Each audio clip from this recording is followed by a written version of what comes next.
Hello and welcome everyone to episode number 4 of our video series all about nothing.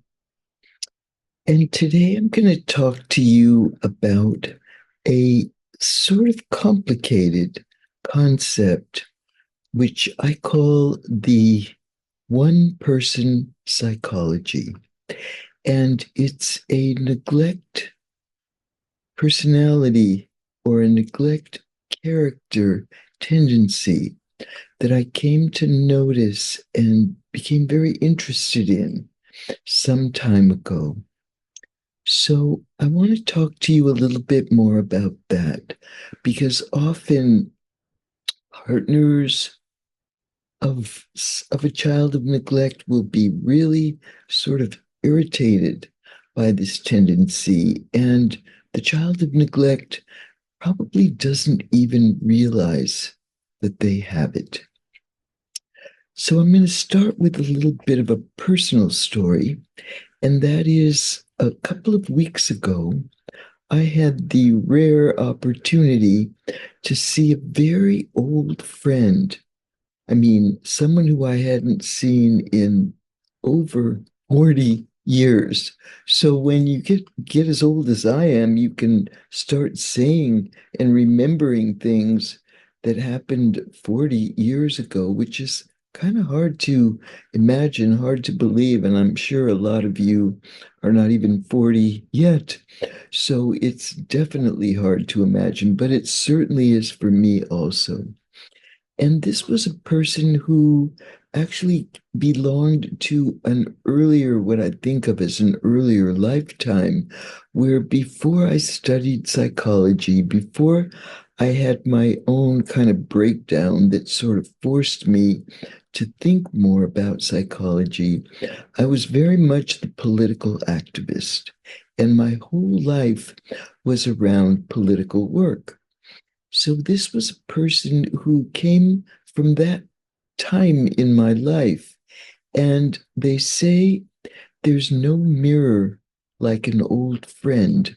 And so seeing someone from that long ago could help me see things about myself from that long ago, which is, of course, always interesting, certainly always interesting to someone like me.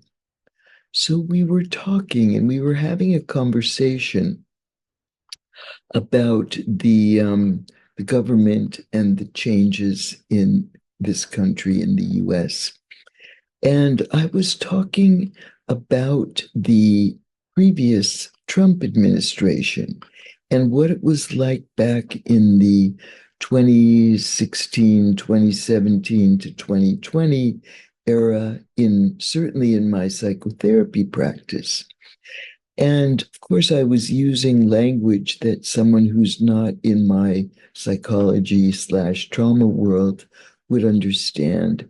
So I was saying that, one of the things I noticed during that time was that given that my entire practice is about trauma and neglect histories, I noticed I couldn't help but notice I was sort of barraged by the fact that for about 4 years straight during the Trump administration, my clients were activated. And I didn't use the word triggered because it's such an overused, tired word that I don't like anyway.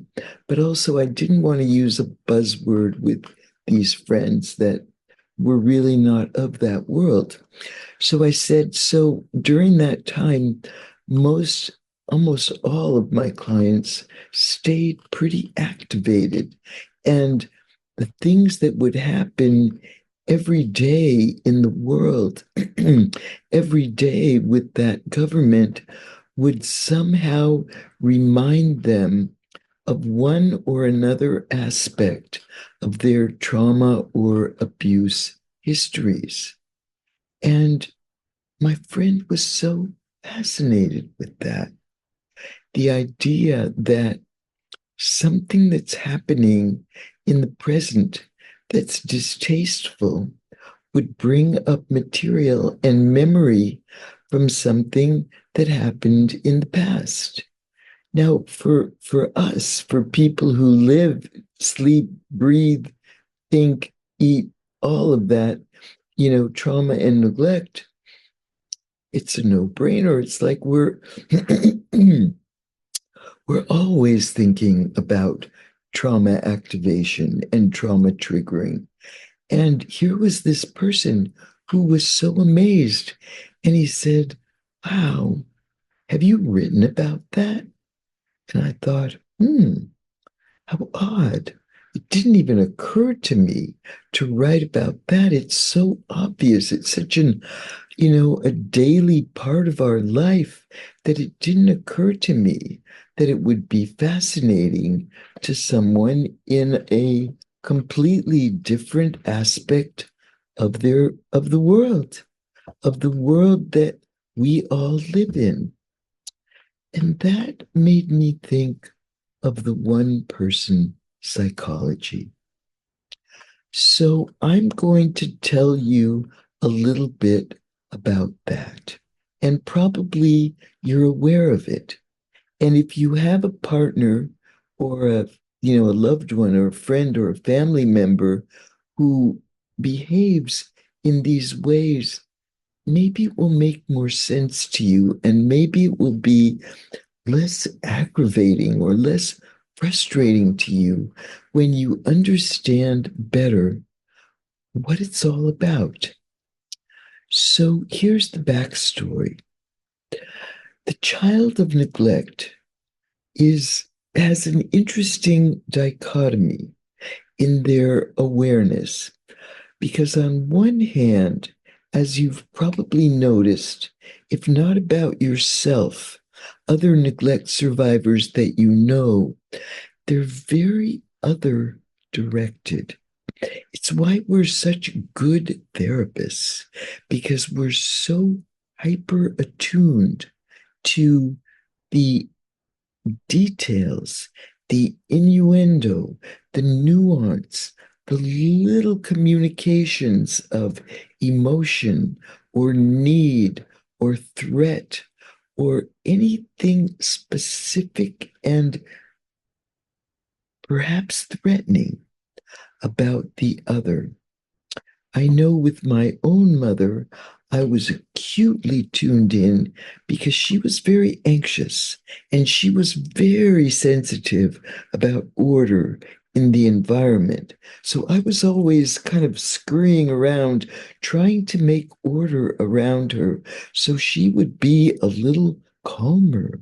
Because when she was calmer, it was certainly better for me. She was less irritable, she was less snappy with me, and she might even have something positive to offer me. Maybe, just maybe, but at least I would cut my risks by being tuned in to what she might need, what the warning signs were, what might be called for in the environment that would help her somehow calm down in ways that would be safer for me, or possibly I might get something out of. So the child of neglect is very aware of the other. And similarly, and I've talked about this before, the child of neglect is very focused on other because that child feels like I have no impact. So anything I'm likely to get is purely arbitrary. So I'm always on the lookout for any little sign or any little signal that either something good or something bad is going to come at me or towards me or to me. So the child of neglect is very outwardly focused, very other directed. And like I was with my friend, in this recent conversation, the child of neglect grows up very siloed because there is not that much input from other. Nobody's explaining to me how the world works. So I actually find out for myself. And my world is very insular. And I know what it is that I know, and what it is that I discover, and what it is that I think, and what it is that I figure out. It's kind of like the world according to me. And that is the world that I know. And I can remember when I was first with my husband, and he would be talking about something, and I would be sort of baffled and puzzled and ask him, "What are you talking about?" And he would say, seriously, he would say, "Oh, you mean you're not in my head?" It's almost as if he assumed everybody's universe is like his. Everyone thinks the way he does because he doesn't know anything else. He doesn't know other ways of thinking about the world.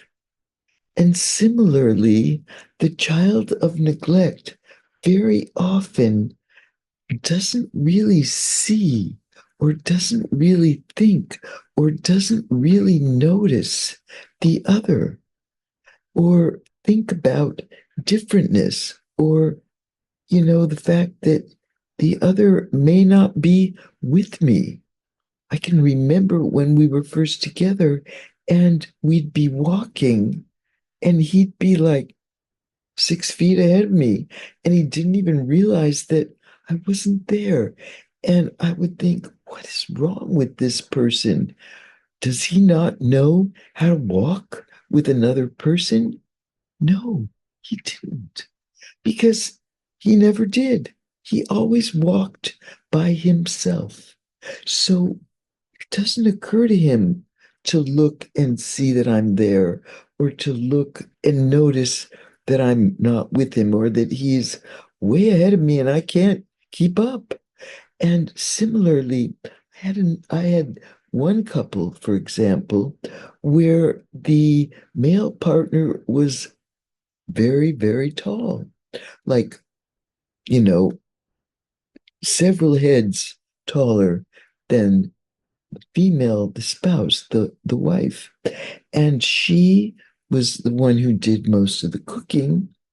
And so he would put things away in a very high cabinet that she used every day, and she couldn't reach it. She would have to get up on a stepping stool to get things out of the cabinet if she could even find them, because he was putting things where he would find them, where he could reach them, in a place that was comfortable, convenient for him. And she would get so angry because she would feel forgotten, ignored, dismissed, not taken into account, because she was. She didn't quite exist in his universe. Just like my friend didn't know about triggering. And I was sort of stunned, like, wow, who doesn't know about triggering? Well, you know what? A lot of people don't know about triggering. A lot of people don't think about trauma activation. A lot of people live in a world where it doesn't occur to them that this president could evoke the worst imaginable memory of the abusive parent or father or mother who behaved that way, with grandiosity, with insults, with self-aggrandizement, with brutality, with viciousness, with violence, with venom. And similarly, that kind of hate for the other, the enemy or the imagined enemy or the what they think of as the villain, even if it's me. So it doesn't occur to us that the idea of being reminded in a way that's really upsetting and really real in the moment is an everyday occurrence for so many people. It's a different world. It's a different paradigm. And what I'm aware of is if I'm going to have an impact in a world where people are not like me, and you know what? A lot of people aren't like me. And I have to live with that. And if I want to change the world, which I do, especially now, because the world really needs change, especially if I want to change this world.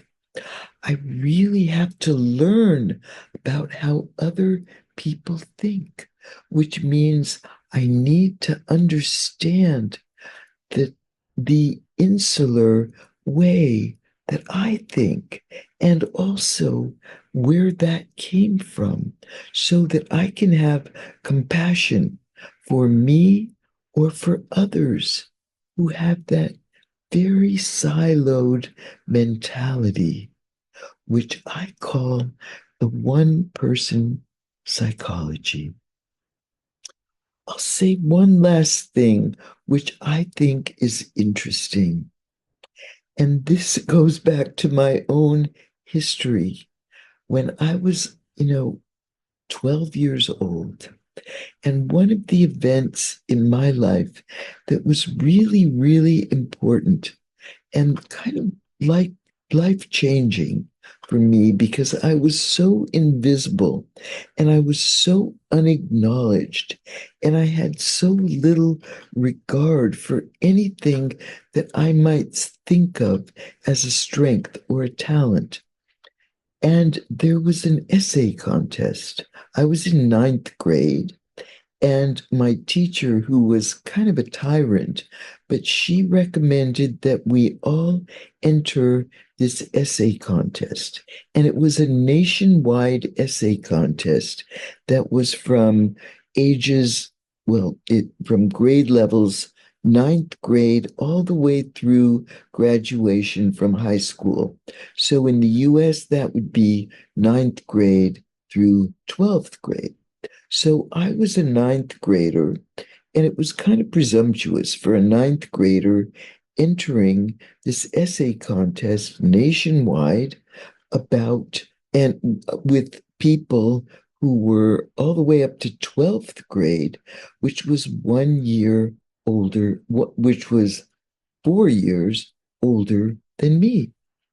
So and the theme for the essay contest, the title that they gave us to work from, this is interesting to me on this topic. It was No Man is an Island, which is an which is a poem, famous poem by John Donne. And I had never read it, but I read the poem and I wrote this essay, just taking my chances, but I did, and I did my best. And lo and behold, I won. I won a nationwide essay contest with kids that were from my age all the way up till 4 years older than me. This was a big deal. I got some attention. I got some reward, and I even won, and this was a big deal too. I won $100 which was way back then in 1967, was a grand amount of money, which enabled me to buy my first 10-speed bike, which was a really big deal for me. So I bring this up because even at that time, I'll have to go back and read the essay again. I know I have it somewhere because my dad saved it. And interestingly, when we were going through his house, I found it. And there was also an article about me in the newspaper, like ninth grader wins nationwide contest. And there was a picture of me in this faded old newspaper clipping from the local rag newspaper. Long story short, no man is an island. Already back then, I had some inkling that that was somewhere in my psyche and something that I both understood and needed to understand better. So, one person psychology, no man, no person is an island. Thank you.